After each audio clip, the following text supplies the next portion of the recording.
ಈ ಒಂದು ಶಂಕುಸ್ಥಾಪನೆ ಆಗೋದಕ್ಕೆ ಬಹಳಷ್ಟು ಜನ ತುಂಬಾ ಅಡೆತಡೆಗಳು ಮಾಡಿದ್ರು. ಈ ಕಾರ್ಯಕ್ರಮ ನಡೀಬಾರ್ದು ಅಂತಲೂ ಕೆಲವು ಉದ್ದೇಶ ಇತ್ತು. ಆದರೆ ಮಾನ್ಯ ನಗರಾಭಿವೃದ್ಧಿ ಸಚಿವರು, ಉಸ್ತುವಾರಿ ಸಚಿವರು ಇವರೆಲ್ಲ ಸೇರಿ ಇದು ಕುಡಿಯೋ ನೀರಿನ ಒಂದು ಯೋಜನೆ ಪುಣ್ಯವಾದಂಥ ಕೆಲಸ, ಅದಕ್ಕೆ ಯಾವುದೇ ಅಡ್ಡಿ ಆತಂಕ ಆಗಬಾರ್ದು, ಇದನ್ನ ಕಾರ್ಯಗತಗೊಳಿಸಬೇಕು ಅಂತ ಅಂದ್ಬಿಟ್ಟು ಇವತ್ತು ಬಂದು ಶಂಕುಸ್ಥಾಪನೆ ಮಾಡಿದ್ದಾರೆ. ಮುಂದಿನ ದಿನಗಳಲ್ಲಿ ಈ ಒಂದು ಯೋಜನೆ ಯಾವುದೇ ಒಂದು ಪ್ರಾಬ್ಲಮ್ ಇಲ್ದಂಗೆ ಅಚ್ಚುಕಟ್ಟಾಗಿ ಮುಂದುವರಿಸಿದ ಕೆಲಸ ಕಾರ್ಯಗಳು ಅಂತ ನನ್ನ ಭಾವನೆ ಇದೆ. ಸರ್, ರೈತರಿಗೆ ತಪ್ಪು ಮಾಹಿತಿ ಕೊಡ್ತಾ ಇದ್ದಾರೆ ಅಂತ ಹೇಳ್ತಾರೆ, ಯಾರು ಕೊಡ್ತಾ ಇರೋರು, ಯಾಕೆ ಸರ್ ಇವೆಲ್ಲ ಗೊಂದಲ? ಈಗ ಕೆಲವೊಂದು ಕಾರಣದ ಕೈಗಳು ಇರ್ತವೆ, ಸೂತ್ರಧಾರರು ಎಲ್ಲೆಲ್ಲೋ ಇರ್ತಾರೆ.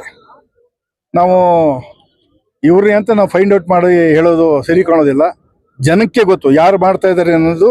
ಗೌರಿಬಿದನೂರು ಜನತೆ ಗೊತ್ತಿದೆ. ಇದರಲ್ಲಿ ಒಂದು ಎಳ್ಳು ಮನೆ ಅಷ್ಟು ಕೂಡ ವಾಟ್ಸಹಳ್ಳಿಯ ರೈತ ಬಾಂಧವರಿಗೆ ತೊಂದರೆ ಇಲ್ಲ. ನಾನು ಈಗಾಗಲೇ ಭಾಷಣದಲ್ಲಿ ಹೇಳಿದ್ನಲ್ಲ, ಎತ್ತಿನ ಒಳಗೆ ನೀರು ತಂದ ಮೇಲೆ ತತ್ತಿವಿನ ಮೇಲೆ ಇನ್ನು ಡೌಟ್ ಏನಿದೆ ಹೇಳಿ? ಎತ್ತಿನ ಒಳಗೆ ನೀರಲ್ಲಿ ಕನೆಕ್ಷನ್ ಪೈಪ್ ಕೊಟ್ಟಾದ್ಮೇಲೆ ಈ ಕಡೆ ಕನೆಕ್ಷನ್ ಕೊಡೋದು. ಅದುವರೆಗೂ ಒಂದು ತೊಟ್ಟು ನೀರು ಕೂಡ ನಗರಕ್ಕೆ ತರೋದಿಲ್ಲ. ಇಷ್ಟು ಭರವಸೆಯನ್ನ ಕೊಡ್ತಲೇ ಬಂದಿದ್ದೀವಿ. ನೀವ್ಯಾರು? ಎತ್ತಿನ ಒಳೆ ಅಲ್ಲ, ಅದು ಬರ್ಬೇಕಾದ್ರೆ ಇನ್ನ 1.5-2 ವರ್ಷ ಬೇಕಲ್ಲ. ಅದು ಎತ್ತಿನ ಒಳಗೆ ನೀರು ಬರ್ಬೇಕಾದ್ರೆ ಅಷ್ಟೊತ್ತಿಗೆ ಕಾಮಗಾರಿ ನಡಿಬೇಕಲ್ಲ. ಅದು ಬರೋವರೆಗೂ ಇದು ಟ್ಯಾಲಿ ಆಗ್ತದೆ.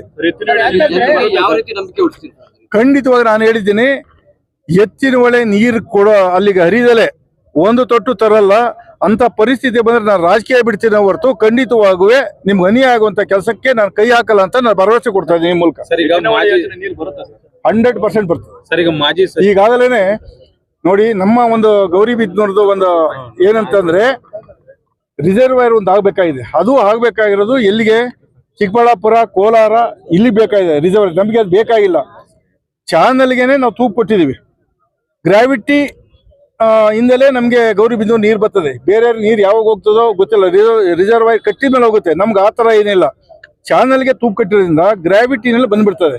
ಅದರಿಂದ ಎಲ್ಲರಿಗಿಂತ ಮುಂಚೆ ನಮಗೆ ಗೌರಿಬಿದನೂರಿಗೆ ಎತ್ತಿನ ಒಳಗೆ ನೀರು ಬರ್ತದೆ. ಖಂಡಿತವಾಗಿ 2 ವರ್ಷದೊಳಗೆ 100% ಭಾಗ ಬರ್ತದೆ. ಕ್ಷೇತ್ರದ ಮಾಜಿ ಸಚಿವರು ಶಾಸಕರು ಹೇಳಿಕೆ ಕೊಟ್ಟರು, 10 ಕೋಟಿ ಕೊಟ್ಟರೆ ನಾನು ಈ ಕಾಮಗಾರಿನ ಪೂರ್ಣಗೊಳಿಸ್ತೀನಿ. ಅವ್ರು ಹೇಳ್ತಾ ಇರೋದು ಏನಂತಂದ್ರೆ, ಅಲ್ಲಿ ಕಿಡ್ಡಿ ಅಣೆಕಟ್ಟಿನಲ್ಲಿ ಹೆಚ್ಚಿನ ವ್ಯಾಲಿ ನೀರು ಬರ್ತದೆ, ಅದನ್ನ ಶುದ್ಧೀಕರಣ ಮಾಡಿ ನಗರಕ್ಕೆ ಕೊಡಬಹುದು ಅಂತ ಹೇಳ್ತಾರೆ. ನಮ್ಮ ನಗರದ ಜನತೆ ಅದನ್ನು ಒಪ್ಪೋದಿಲ್ಲ. ಯಾಕೆಂದ್ರೆ ಕೊಳಚೆ ನೀರನ್ನ ಶುದ್ಧಿ ಮಾಡಿಕೊಟ್ರೆ ನಮ್ಮ ನಗರದ ಜನ ಒಪ್ಪೋದಿಲ್ಲ. ಅದಕ್ಕೋಸ್ಕರ 10 ಕೋಟಿ ಯೋಜನೆ ಬೇಡ ಅನ್ನೋದು ನಮ್ಮ ನಗರದ ಭಾವನೆ. 10 ಕೋಟಿನ ಮಾಡ್ಬೋದು, ಶುದ್ಧೀಕರಣ ಮಾಡೋ. ಆದ್ರೆ ಹೆಚ್ಚಿನ ಮೇಲೆ ನೀರು ನಮ್ಮ ನಗರದ ಜನ ಒಪ್ಪೋದಿಲ್ಲ. ಕೊಳಚೆ ನೀರನ್ನ ವ್ಯವಸಾಯಕ್ಕೆ ಒಪ್ಪೋದಿಲ್ಲ. ಕುಡಿಯೋ ನೀರಿಗೆ ಹೆಂಗ್ ಒಪ್ತಾರೆ ಹೇಳಿ? ಅದನ್ನ ಅದಕ್ಕೋಸ್ಕರ ಅಂತವೆಲ್ಲ ರಿಜೆಕ್ಟ್ ಮಾಡಿದೀವಿ. 70 ಕೋಟಿ ರೂಪಾಯಿ ವೆಚ್ಚದಲ್ಲಿ ಎತ್ತಿನ ಒಳೆ ನೀರನ್ನೇ ವಾಟರ್ಸಲ್ಲಿ ಬಿಟ್ಟು ಅದೇ ನೀರನ್ನ ನಗರಕ್ಕೆ ತರ್ತೀವಿ. ಓಕೆ.